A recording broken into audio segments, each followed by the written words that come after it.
No ideme sa my dneska baviť asi o klimatických zmenách. Nie, že by sme to išli vyriešiť, to tu asi pri podcaste nedoriešime.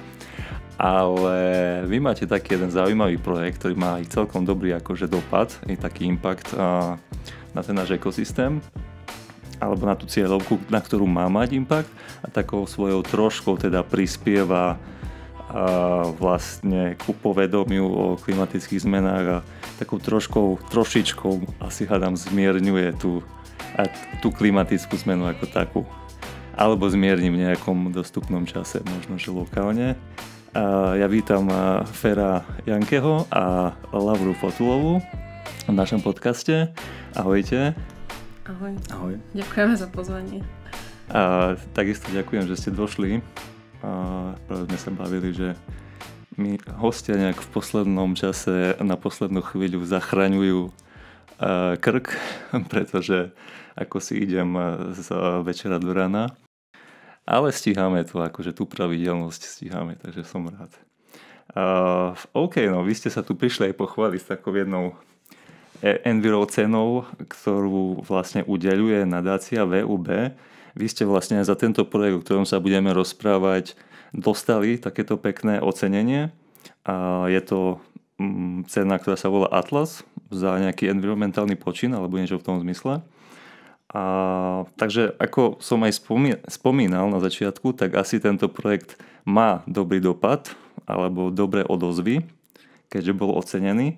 A ja sa chcem tak na začiatok opýtať, že kde to vlastne všetko začalo. A vlastne to riešenie práve takýchto tém u vás. Či tomu nejak konzistentne venujete, alebo ako to prišlo? Prišlo to ako mnohé iné projekty. Je to naša téma. Je to téma, ktorej sa dlhodobo venujeme. My pôsobíme, ak nás môžem predstaviť, na Ekonomickej fakulte Technickej univerzity.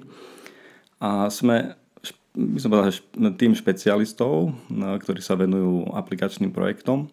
A naša téma je digitálna transformácia a zelená transformácia. A toto tu spadá do tej časti zelenej transformácie. Uchopiť vlastne tú transformáciu správne, je to veľmi komplexná téma, ono to bude chcieť veľmi veľa úsilia a v rôznych sektoroch a sférach nášho života, ale jedna z nich je aj osveta a nejaké nastavenie ľudí a ich ochota meniť, ale aj ich dovzdelanie, pretože jedna vec je uvedomiť si problém, že tu je, ale druhá vec je, čo s ním vieme robiť, pretože klimatická kríza je žiaľ jeden z problémov, kde tie riešenia sa ešte iba stále hľadajú. Takže to bola motivácia.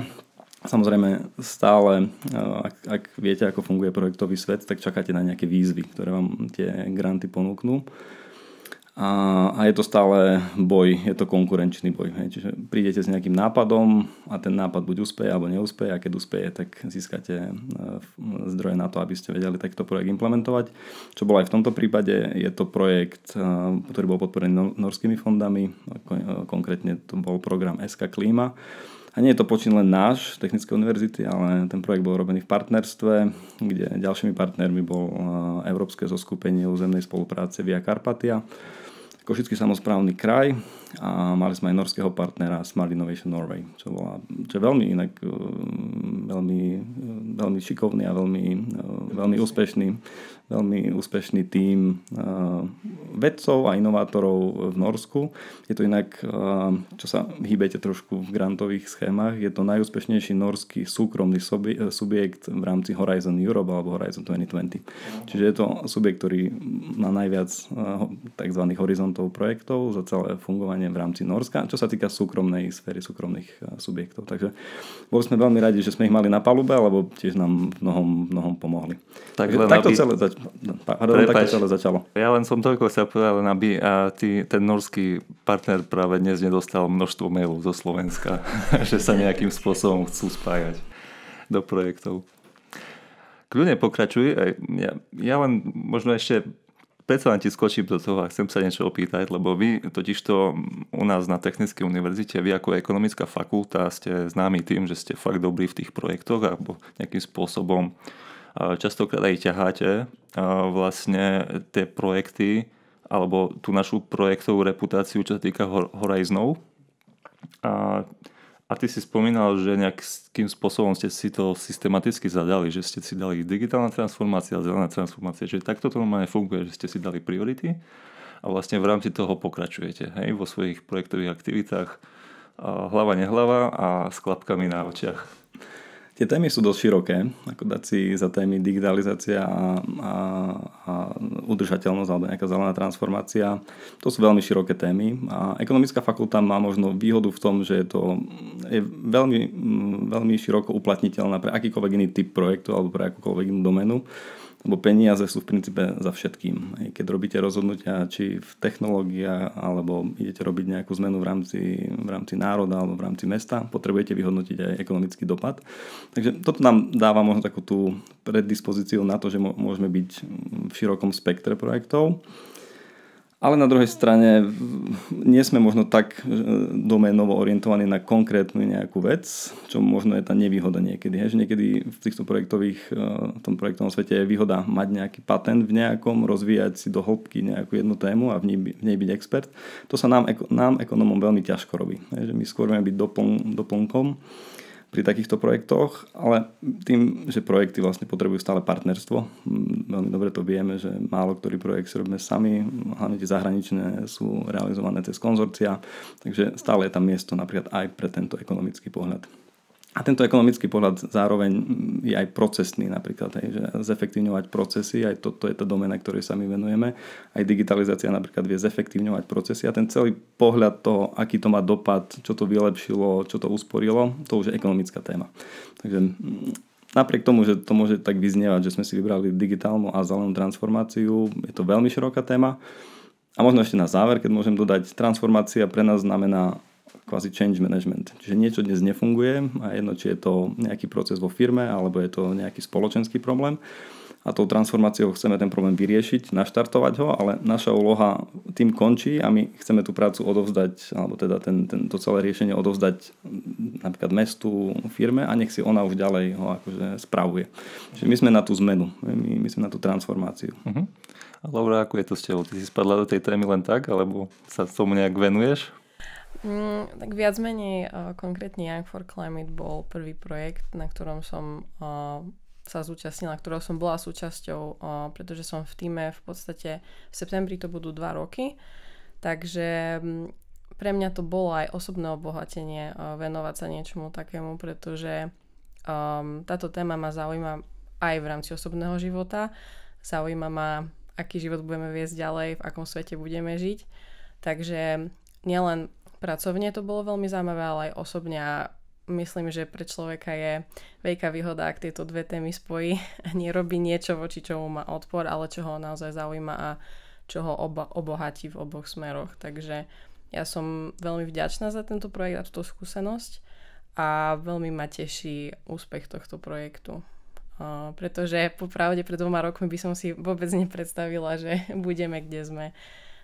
Keďže do okolností pred 2 rokmi som ešte len končila inžinierské štúdium, presne som to dnes spomínala a v podstate teraz tu sedím a náš tým má takýto veľký úspech za sebou a som jeho súčasťou, takže to je super. No výborne, to je presne ako vravíš, že musí ťa tá práca trošku baviť, potom to aj vyzerá. A ono je to asi tak trošku, jak aj Fero spomínal, taký ten projektový osud. To, čo ti vyjde, tak potom tým smerom sa profiluješ, nie? To, čo ti akože priklepnú financie na tú tému, na ktorú ti priklepnú teda financie. OK, no teda norské granty. Ako ste teda dávali ten projekt dokopy? Lebo ja mám zo svojej nejakej skúsenosti takú skúsenosť teda, že norské granty sú podobne ako možno, že eurofondy na Slovensku celkom dosť známe, obľúbené a v podstate ak je nejaká výzva vyhlásená, tak sa o toho hrnú žiadatelia, je tam pretlak toho záujmu. Nehovoria o tom, že tam sú asi, respektíve ja som túto schému aj hodnotil nejaký čas a videl som, že niektoré sú naozaj slabšie napísané projekty, alebo dosť ich teda bolo slabšie napísaných. No ale napriek tomu je tam celkom pretlak, je tam celkom konkurenčnosť, čiže asi nie je ľahké dostať financovanie na takýto projekt. Ale možno, že mi práve nejakou svojou skúsenosťou a pozdieľaním tejto skúsenosti vyvrátiš tento môj názor. Asi ti to nevyvrátim. Súhlasím, je to tak. Je to súčasť projektového života. Úspech aj neúspech a veľmi veľa projektových žiadostí sa podá neúspešných, aby niektoré boli úspešné. Nebolo to inak ani v tomto projekte. Dokonca ten projekt bol veľmi tesne, on bol prvý na rezervnom zozname, on dokonca aj nemal byť financovaný. Skončili sme tretí a iba dva projekty. Iba dva projekty mali byť financované. Akurát to bolo inak zhodou okolností v čase, kedy vystrelili veľmi vysoko ceny hlavne stavebných prác a materiálov. A väčšina projektov bolo podávaných práve v kontexte nejakých stavebných úprav alebo nejakých takýchto, myslím, že tvrdých opatrení. A boli sme až na poslednú chvíľu oslovení, že im odstúpil druhý v poradí a či sme ochotní vlastne ísť do toho projektu. A náš projekt bol zameraný tak kombinovane. Išlo o kombináciu tvrdých opatrení a mäkkých opatrení. Väčšia časť boli tie mäkké opatrenia, to bola počítačová hra, ktorá budovala osvetu a vzdelávala žiakov na stredných školách. Takže to bolo aj taká... No, nemuselo to tu vôbec byť, vôbec sme sa nemuseli sedieť a aj s týmto úspechom, ale ten úspech my aj keby táto cena tu nebola, my sme veľmi radi za každý projekt, ktorý vyjde. Projekt, keď ho píšete, je tam strašne veľa neznámych. Keď vám prejde projekt, tak si ho na novo čítate a mnohokrát si aj sa chytáte za hlavu, čo ste tam všetko dali. A je problém, alebo je v tom riziko. Robíme inovácie, kde niečo kvázi si vieme vopred predstaviť, ako by to mohlo byť, ale stále je tam istá miera rizika a nikdy neviete, ako to dopadne. A o to ťažšie to je, ak na projekte ste závislí aj na inej strane, ako len na vašom tíme. Nehovorím ani tak o konzorciu, ale hovorím skôr napríklad o stredných školách, ktoré sme museli presvedčiť žiakov sme museli pripraviť niečo veľmi zaujímavé, aby ich to nadchlo a podobne. Takže skôr tam je to veľmi rizikové, že vy neviete, ako to dopadne, keď sa ten projekt píše. Takže keď takýto projekt nakoniec zhodnotíme a teda keď skončí a môžeme povedať, že dopadol dobre, tak to je ten jeden zo vzácnych momentov, kedy sa projektoví manažeri tešia, lebo celá tá doba je v podstate stres na stres a mnohokrát to o nestíhaní a o prioritizovaní. A na záver, keď to celé prebehne a keď už vám to žije a vtedy možno by ste sa najviac tomu chceli venovať, tak už je čas, kedy to skončilo a to je ten moment jediný, kedy sa viete reálne potešiť z toho projektu ako projektoví manažeri. Takže sme radi, keď projekty výjdu tak, ako majú, možno dokonca ešte v tomto prípade to aj predčilo naše očakávania a takáto cena to je len bonus. Tak sme mali také malé okienko do projektového wellbeingu. Niečo sme sa dozvedeli, ale je to tak, ako vravíš, áno, ja súhlasím. No presne, ako si vravel, zapojili ste do projektu niekoľko škôl, skôr ako prejdeme už na ten samotný projekt, čo ste tam vlastne riešili, tak ja spomeniem, že vy ste tam mali zapojených až 26 stredných škôl, čo je už celkom dobrý pokryv. Tie školy pochádzajú z Košického kraja teda a vlastne tam sa aj chcem opýtať, že prečo táto cieľovka, že či to je o tom, že vlastne tie deti, je mi jasné, ako treba začínať od nejakých malých detí, aby sa to vychovalo, aby to nejakým spôsobom rozmýšľalo, aby sme ich formovali, ale možno by ma zaujímalo aj to, že ako sú tie deti momentálne na tom a práve napríklad stredoškoláci, lebo to už je nejaká história za nimi, že či teda sú uvedomeli v týchto témach a či sa v tom vedia orientovať. Začne možno od konca. Ako sú na tom naša celka boli stredoškoláci, takže budem možno hovoriť najviac o nich. O téme vedia dosť a tá téma ich výrazne stresuje. Čiže vedia, že je to problém alebo kríza, ktorú oni budú počas života riešiť. Počúvajú to z každej strany. Možno vnímajú aj veľký nezáujem možno aktuálnej generácie alebo časti našej spoločnosti o túto tému a vedia, že to je téma, ktorá stadia len tak neodíde a že budú oni znášať jej následky. Čiže mladí o tom vedia dosť, aspoň informácie o tom majú. A ako sme sa aj my rozhodli, alebo ako sme aj my chceli s touto témou pracovať, my sme pre tých mladých chceli hlavne priniesť informácie o tom, čo s tým robiť. A nechceli sme ísť len po nejakom aktivizme, ale v takom protestnom aktivizme, tak by som to povedal. Toho je tu možno aj dosť, ale skôr sme chceli ísť pragmaticky a systematicky, čo sú tie veci, ktoré vedia zmeniť našu spoločnosť a vyriešiť tento problém. A nabadali sme ich teda, aby sa teda dovzdelávali v tejto téme, aby napríklad aj študovali túto tému, aby si ju vybrali ako smer, ktorému sa chcú venovať, aby robili vedu a výskum v tomto smere, lebo svet potrebuje inovácie na to, aby cez takéto niečo prešiel. aby možno podnikali v tomto smere a aby sa zaujímali inak aj o veci verejné a každý z nás ako občan má právo nielen protestovať, ale aj konštruktívne navrhovať alebo hodnotiť, keď napríklad samospráva, či mesto, obec alebo kraj, alebo prípadne aj celý štát, ak príde s nejakým riešením, aby sa zapájali do toho procesu, aby vyjadrovali svoj názor, aby ho formovali. Čiže nešlo nám len o to podporiť ich v tom, aby protestovali, ale skôr, aby prakticky to brali ako výzvu, ktorá sa týka ich života a že to bude smer, ktorému sa bude potrebné venovať a aj podnikateľský, aj v rámci vedy, výskumu, štúdia a podobne. Takže nech takto k tomu radšej. Jasné, veď to je taký ten až možno, že nesympatický aktivizmus, ktorý fakt nič nerieši, ako dobre upozorňuje na nejaké otázky, robí si dosť dobrú viditeľnosť, ale je to lepšie priamo riešiť nejakými konkrétnymi riešeniami. Možno ešte, aby som ako dodala k tomu celku, že chceli sme možno dať aj dôraz na to, že sa dá začať od seba, lebo ja si myslím, že veľa ľudí, nielen mladých, bojuje s tým, že nevie prispieť celku, že za to, že ja nepoužijem slámku alebo ja vytriedím niečo. Ale ja si myslím, že presne aj ten projekt ukázal, že tou tímovou spoluprácou, keď to nazvem, keď sme všetci nejako konali jednosmerne, napríklad keby každý recykloval. Dobre, je to veľmi zjednodušené, ale chceli sme dať dôraz na to, že to, čo robia aj tí mladí ľudia, že má zmysel a ja si myslím, že oni potrebujú vidieť, aj skrz tú hru to videli, že hrali tú hru, hlasovali, k tomu sa asi ešte dostaneme, ale že proste malo to zmysel aj pre tú školu a vyhrali a bol to možno len jeden hlas, ale aj ten prispel celku, takže ja si myslím, že... Však kľudne môžeš už popísať, že o čo teda v tom projekte ide, lebo už tak nedočkavo strašne naznačujete, no tak povedzte, hej, ja som pozeral aj web, vyzerá to veľmi dobre a vyzerá to až komerčne, by som povedal. A je tam nejaká sekcia, proste nejaká hra, dá sa registrovať do hry. Ako to funguje? Čo ste vlastne, akým spôsobom ste ich teda lákali na tie aktivity? Tak rozmýšľam, že začalo to tak, že oslovovali sme všetky stredné školy z Košického samosprávneho kraja a v prípade záujmu teda mohli sa do tejto hry zapojiť. Išlo o cieľovku stredoškolákov nad 16 rokov. V prípade, že sa škola chcela zapojiť, mala na výber, či sa chce zapojiť do prvého kola, druhého alebo do oboch.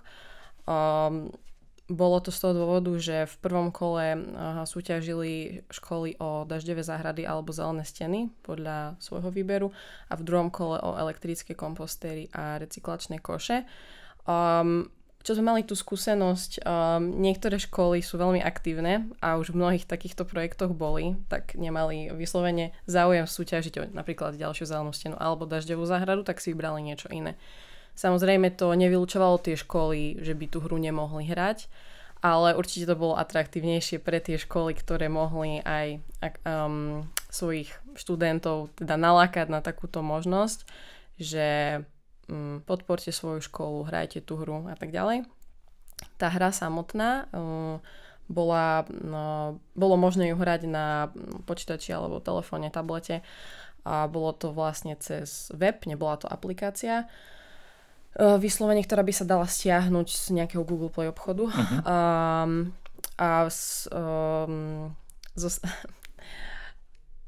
Bola súčasťou tejto hry, teda 7 levelov, ktoré boli spustené na 2-krát. V prvom kole boli prvé 3 a v druhom kole bol 4. až 7. level.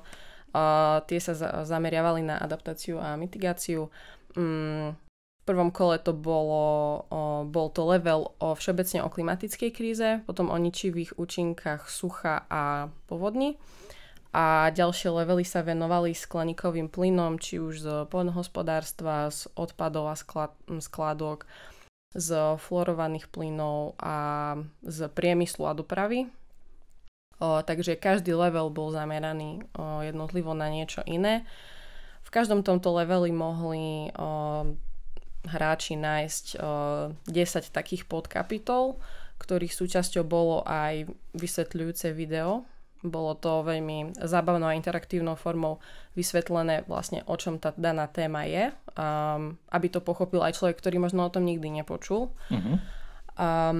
A ďalšie v podstate tie podkapitoly obsahovali rôzne interaktívne úlohy ako puzzle, 8-smerovka, drag and drop, ale súčasťou bolo tiež vždy na konci nejaká úloha, alebo ako sa nejakým spôsobom mohli tí študenti zapojiť do tej hry priamo. Či už to bolo nahratím fotky, videa alebo svojho názoru. Mali sme tam, teraz mi tak napadá napríklad úlohu, že sa môžu zapojiť v rámci svojej samosprávy trebárs do zbierania odpadu alebo zbierania dažďovej vody, alebo môžu niečo podnetiť v svojom okolí, nejakú aktivitu. Alebo mohli si tam vybrať, akú úlohu by chceli plniť v rámci spoločnosti, či chcú byť ten aktivista, či chcú byť politík, alebo chcú byť len ten, čo bude hundrať. Už bolo na nich, mohli si vybrať. Ale to im... To je v rámci hry, hej? Teda, akože... Áno. To vlastne v rámci tých podkapitol boli takéto rôzne úlohy. Čiže tam to vyzeralo tak interaktívne, že rôzny obsah, že nie, že by nejaký vedomostný test alebo niečo. Tu som sa chcel spýtať, jak to vlastne vyzeralo reálne, lebo hovoríš 16 plus deti. To je akurát taký vek, že ti akurát zoberie a ti to otrepe o hlavu, keď tak mám povedať, hej. A či? Máte inú skúsenosť? Práve, že my máme napačnú skúsenosť a celkom pozitívnu. A v podstate ešte pred spustením tejto hry my sme zorganizovali taký workshop pre stredné školy aj s ich učiteľmi, kde sme chceli získať ich spätnú väzbu predtým, než sa tá hra išla spustiť, či vôbec či to pre nich má zmysel, alebo ako by si to predstavovali, čo sú možno ich obavy. Z ich strany vznikla možno obava, či to nebude veľmi infantilné, alebo či nebude ako pre malé deti, že to bude len nejaká hra vyklikávacia. To bola aj moja obava v tej otázke asi, presne takto. Preto práve sme sa snažili aj tými videami, aj tými rôznymi úlohami na túto cieľovku zapôsobiť. Ja si myslím, že nie je tá hra úplne cieľovaná na mladších žiakov, lebo boli tam už aj tie informácie trošku, neviem, či nazvať úplne sofistikovanejšie, ale trošku asi vyšší level tých informácií bol, ale napriek tomu nebol príliš odborný, aby tomu tí stredoškoláci nerozumeli. Ja možno doplním skôr k motivácii toho celého, ako sme to celé vyskladali, že prečo napríklad táto hra. Keď sme sa rozhodovali, keď sa písal ten projekt, že ako pristúpiť k tomu, ak chceme mladých ľudí prilákať k takejto téme. Vieme, že majú veľmi radi digitálny priestor. Čiže preto to bola pre nás digitálna hra, ako už Laura povedala, aby bola čo najdostupnejšia, čiže cez prehliadač, či na mobile, či na tablete, či na notebooku alebo počítači.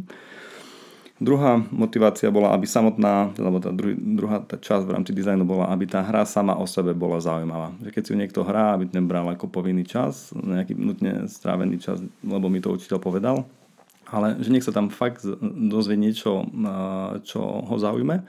A ešte nech to povieme aj jazykom, ktorý jemu je blízky. Čiže aj tie videá napríklad, alebo aj tie informácie, ako sú podávané, oni sú podávané aj s humorom, ale zároveň, keď ide o vážnu tému, tak prejdeme do vážneho tónu.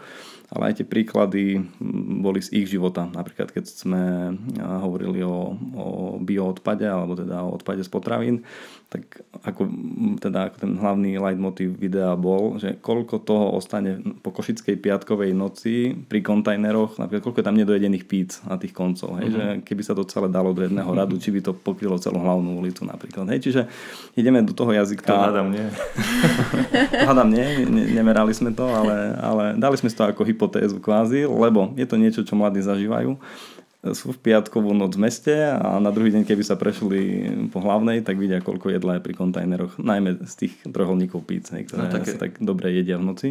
Takže toto bol ten ich jazyk, že podané tým, čo oni poznajú, čo im je blízke a nie infantilné, ako Laura spomenula. Čiže to bola druhá veľmi dôležitá podmienka, ktorú sme chceli splniť. Tretia, my sme to ešte skombinovali s takouto medziškolskou súťažou, aby aj školy prejavili záujem a aby aj školy možno zapojili túto hru alebo dali túto hru do ich vyučovacieho procesu. A to bola analogia k tomu, ako nejaké také veľké potravinárske obchody, veľké obchodné reťazce, tak ďakujem.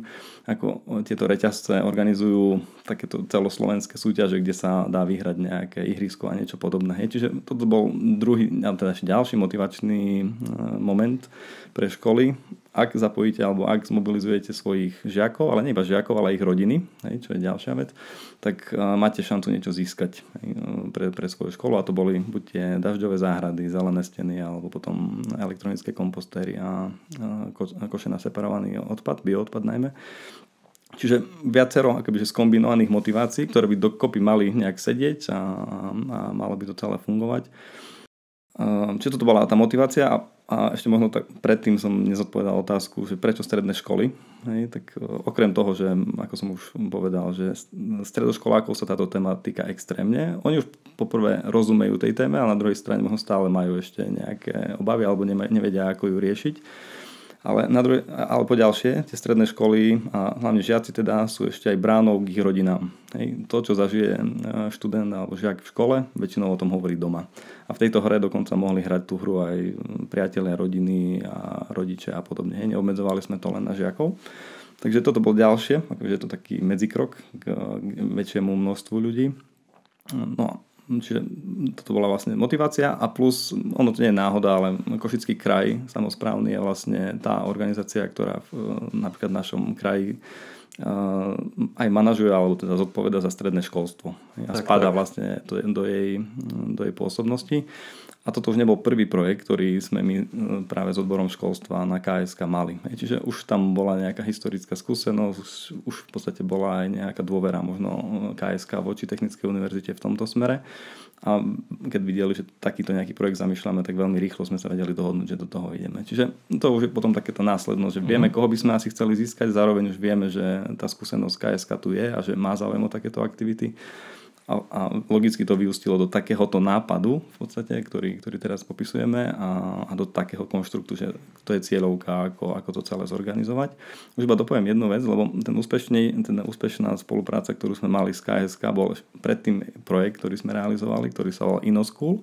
A bola to tiež počítačová hra, ale to bola vyslovene pre formálnu časť vzdelávania, čiže to bol vyslovene vymyslený kurz pre školy, aby v rámci svojho vzdelávania vyučovali aj sociálne podnikanie. Čiže podnikanie, ktoré má aj prospoločenský dopad. A už iba dopoviem poslednú vec, že framework, teda nejaká taká tá technická časť, ten základ pre našu hru Young for Climate bol z projektu InnoSchool. Čiže už keď sme písali ten projekt, vediac, že to bude iba dvojročný projekt, aby sme aj išli do menšieho rizika, tak sme chceli rozvíjať v podstate ten framework, ktorý sme už mali v rámci predchádzajúceho projektu. Čiže ono sa to celé tak nejak dalo dokopy, že sme vedeli, čo je cieľovka, vieme, aké partnerstva tu už v kraji máme a koho by sme vedeli zapojiť. Vedeli sme, že máme ďalšie aktívum, to bola tá hra a nejaký framework, ktorý vieme meniť a rozvinúť. Čiže všetko to vytvorilo spoločne ten nápad, ktorý sa následne podal a bol, chvála Bohu, úspešný. Čiže znovu sme pri tom, že vlastne také tie úspešnejšie projekty akýmsi spôsobom vždycky na seba nadväzujú, že je tam tá systematickosť, že to vychádza, skôr či neskôr. Fajn, a vlastne aj nadväzuje tá spolupráca už nejaká existujúca, predchádzajúca, a teda logicky potom tie partnerstvá a tie spolupráce ďalej pokračujú do nejakých zmysluplných vecí. A možno takí tí lepší projektiaci, a podotknem ešte, a presne to, čo si Laura spomínala, že si dajú záležať aj na tom, že vlastne idem teraz robiť niečo pre stredoškolákov, tak najprv si získam tú spätnú väzbu a podľa toho to nastavím, že ako by to asi malo vyzerať. Nezdá sa mi, že to je úplne akože bežné, že to robia v projektoch. Čiže ako malo by sa to robiť, jasné, a tie lepšie projekty to robia. Ďakujeme. Takže možno, že je taká nejaké zvýraznenie aj pre ostatných, že dajte si na takýchto veciach. Možno, že pre západné krajiny bežné veci, pre nás nie úplne, lebo to je niečo nadbytok, alebo niečo, čo priamo úplne teraz, neviem, nejakým spôsobom neprináša okamžitý výsledok, tak to zanedbávame.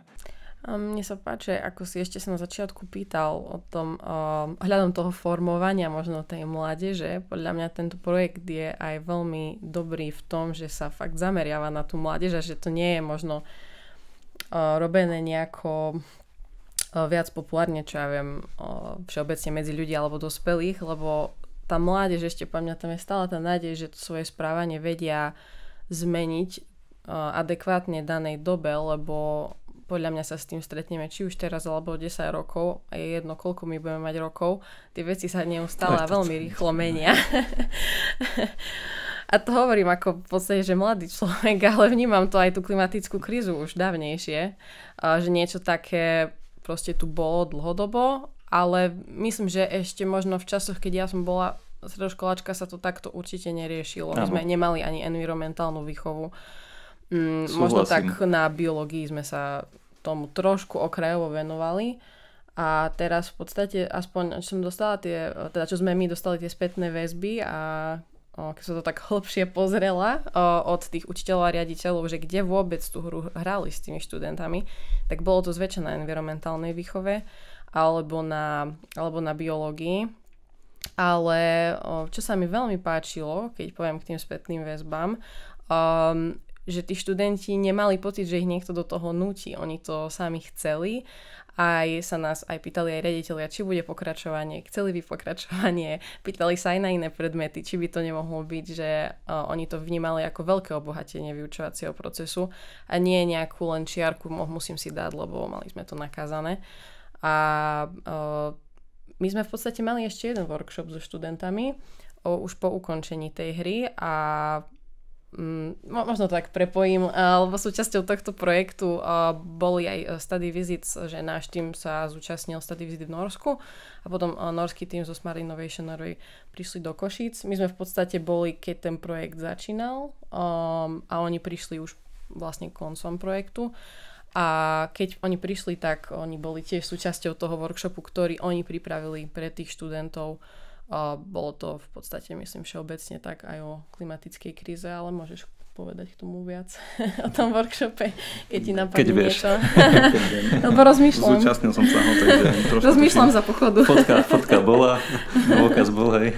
Tak, ale nemyslím, že ten workshop bol veľmi dobre zorganizovaný, inak to je presne ten rozdiel, keď aj hovoríme, že na západe si dajú tú námahu a vedia, že keď idú niečo dizajnovať, že to majú robiť že to majú robiť teda tak, že sa popri tom rozprávajú s cieľovkou, pre koho to robia, aby vedeli, ako to celé nastaviť, čo už tá cieľovka o tom vie, nevie, alebo čo ju motivuje, demotivuje.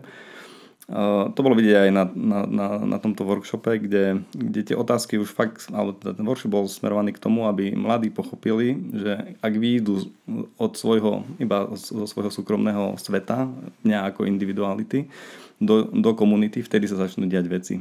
Čiže akoby, že k tomuto sa dospelo na tom workshope a mladí si prešli sériou takých otázok, kde na záver si vlastne uvedomil, že ak chcem urobiť fakt reálny impact a niečo reálne dosiahnuť a zmeniť, tak ja nemôžem iba u seba ostať, ale musím pozrieť, kde naokolo ja viem pomôcť a zmeniť tie veci v celej komunite. Uh-huh. No ja som celkom prekvapený vlastne to, čo ste mi hovorili, že vlastne tí mladí ľudia to tak citlivo vnímajú, túto tému. A mne sa to stále nechce veriť, ale je fajn, že to tak je. A nie je potom dobre, samozrejme, keď to prerastá do nejakej frustrácie alebo niečo podobného, ale je fajn, keď si to uvedomujú a tak ako ty hovoríš, že ak budú vyrastať, tak ja som si istý, že budú vyrastať už so správnymi nejakými návykmi a správnym nastavením voči zmierneniu tých klimatických. My sme aj vo viacerých tých leveloch, napadá mi konkrétne elektromobilita, kde sme chceli poukázať na to, že to nie je ani správna, ani nesprávna odpoveď, lebo všetky plusy obsahujú aj nejaké minusy, presne ako je tá elektromobilita. A my sme nechceli dať nejaký dokonalý, presne nalinajkovaný návod, že tak toto je jediný spôsob, ktorý je dobrý, pretože ja si myslím, že aj tieto témy, čo sme my obsiahli v hre, môže byť, že každý jeden z tých levelov by sa aktualizoval už o rok. Ale to my teraz v tejto chvíli nevieme. Sa vyskúma niečo a zistí sa. Tak, a vlastne tá hra bola týmto štýlom robená, nie? Že teraz toto je jediné správne riešenie a teraz všetci ho následujte. A snažili sme sa poukázať na rôzne aj spôsoby riešenia nejakého problému.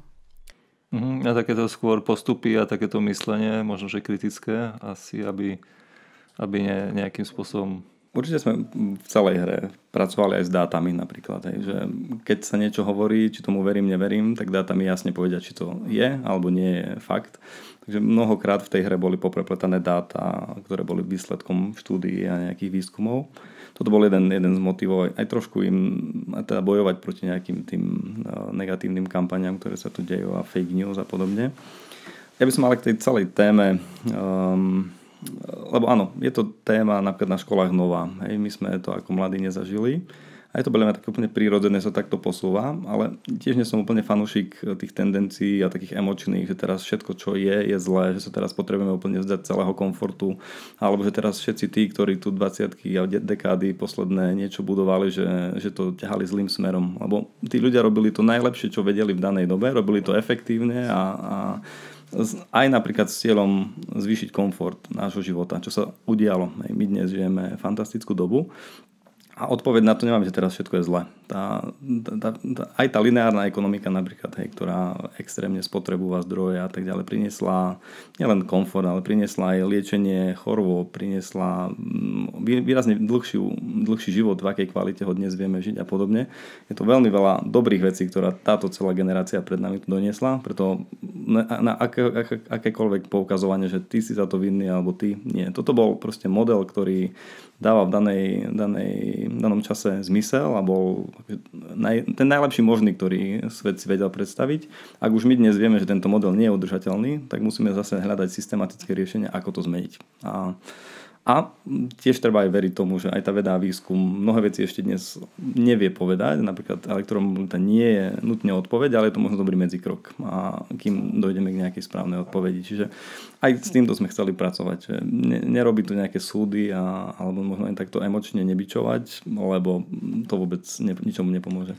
Napadlo mi ohľadom jedného levelu, čo sa venoval F-plynom, kde sme hovorili o ozonovej diere, že aj tento problém sa istým spôsobom vyriešil svojho času, ale napríklad keď sa nahradili, tuším to boli freóny v chladničkách, nahradili sa inými vecami, ktoré nakoniec sa zistilo, že sú možno ešte škodlivejšie. Takže možno niekedy si aj človek myslí, že sa nájde na niečo riešenie, keď sa to preskúma, tak to tak vôbec nie je. Ale Áno, tie F-plyny boli odpoveď na freón. Freón spôsoboval problém s ozonovou vrstvou. Ten sa nám ako ľudstvu podarilo správne uchopiť a vyriešiť, ale F-plyny sú zase extrémnejšie v rámci otepľovania. To je to, čo sa časom zistí, ale to stále ešte nie je finálne štádium. Je podľa mňa skvelé a preto inak táto podkapitola tých F-plynov bola úplne posledná a zároveň bola posledná aj preto, lebo ľudstvo už má pekný príklad s týmito freónmi a ozonovou dierou, že keď spojí svoje úsilie, keď to celé uchopí, takže sa dá riešiť problém aj celosvetovo. Dobre, no a teraz keď sa pozrieme teda na ten váš projekt ako taký, ako celok, tak sme spomínali a ja som s nejakým spôsobom ho čekol a zdá sa mi, akože aspoň z tej webovej časti veľmi taký profesionálny, dobre vyzerá a očividne aj priniesol kvalitný impact na nejakú svoju cieľovku.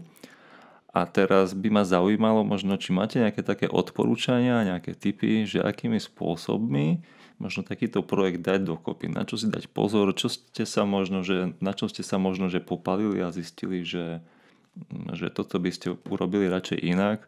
Určite jedna z tých vecí aj to zisťovanie si nejaké dizajnovanie toho produktu spolu s tou cieľovou skupinou, že čo si v úvodzovkách, čo si zákazník myslí o tom, čo mu idem predávať, nie? A takéto veci, no, že či máte nejaké lessons learned, ktoré by ste vedeli pozdieľať s ostatnými. Myslím, že v tomto projekte to nebolo nič takto negatívne, ale musím povedať, že tento projekt bol mimoriadne kreatívny. Vytvoriť nejakú hru, ktorá vyzerá, ako hovoríš, profesionálne. No toto práve, hej, že aj tá hra. Tak, ale ono je to sme akože my schopní na Tuke, výskumníci, takéto niečo zrobiť, alebo ste spolupracovali s nejakými profíkmi kreatívnymi? Spolupracovali sme s profíkmi kreatívnymi a toto je možno tá odpoveď, že nie všetko nutne potrebujeme možno držať in-house a robiť to iba my, ale radšej ísť do spoluprác a robiť alebo pristupovať k tomu multidisciplinárne, že keď je niekto expert na grafiku, tak vyčleniť si tie zdroje v projekte a mať to pripravené pre neho. Toto už bolo pre nás druhý takto mimoriadne kreatívny projekt. Projekt predtým, ktorý bol ešte pre mňa komplexnejší a pre mňa ako projektového manažera bol mimoriadne náročný, bola príprava výstavy pre múzeum, kde sme v podstate pripravovali archeologickú výstavu na VR a AR technológiách, čiže na technológiách virtuálnej reality a rozšírenej reality. A tam celý ten proces, ktorý zahrňal nielen tú grafickú a nejaké modelovanie a programovanie a podobne, ale ešte predtým Tam boli historici, archeológovia, ale aj manažéri, či z múzea, alebo potom z Košického samosprávneho kraja, kde to boli hodiny a hodiny debát k tomu, kým sa v podstate došlo k nejakému riešeniu. Čiže tento projekt bol pre nás príkladom toho, ako k takémuto komplexnému projektu pristúpiť. A už Young for Climate sa nám v podstate implementoval už s touto skúsenosťou. Čiže vedeli sme, ako k tomu pristúpiť a čo možno môže nevýsť, na čo si nechať koľko času a podobne. Dobre, a keď sa bavíme teda o tom dosahu, tak reálne ako vyzeral ten dosah? Možno vieme si to nejak hmotniť v nejakých číslach, nejakých štatistikách, niečom, čo si vieme predstaviť, že aký to malo asi dopad? Tak to, keď môžem na úvod začať, tak na tých stredných školách, ak sa nemýlim, tak v celom Košickom kraji študuje 55 000 detí a v tých našich 26, možno to bolo nejakých tých 26 000. Z nich sa nám podarilo, alebo na konci hry, ktorá vlastne, ako Laura povedala, prebiehala v 2 kolách, čiže to bolo 2x približne 3,5 mesiaca, čiže za 7 mesiacov takéhoto akože intenzívneho kampaňovania a predávania tejto hry si túto hru zahrali tá naša cieľovka viac ako 13 000 krát. Čiže každý level krát človek, tak dokopy to bolo 13 000. Jedno z jedinečných používateľov bolo, ak sa nemýlim, okolo 3000, čiže 3000 ľudí, detí si túto hru zahralo. Čo bolo ale fajn, my sme sa vlastne aj pýtali, že či táto hra im pomohla vlastne sa zmeniť alebo zlepšiť svoje správanie, že sú ohľaduplnejší voči planéte, tak vyše 2200 z tých 3000 uviedlo, že táto hra im priniesla niečo nové, prečo oni boli rozhodnutí zmeniť svoj život a robiť niečo zelenšie.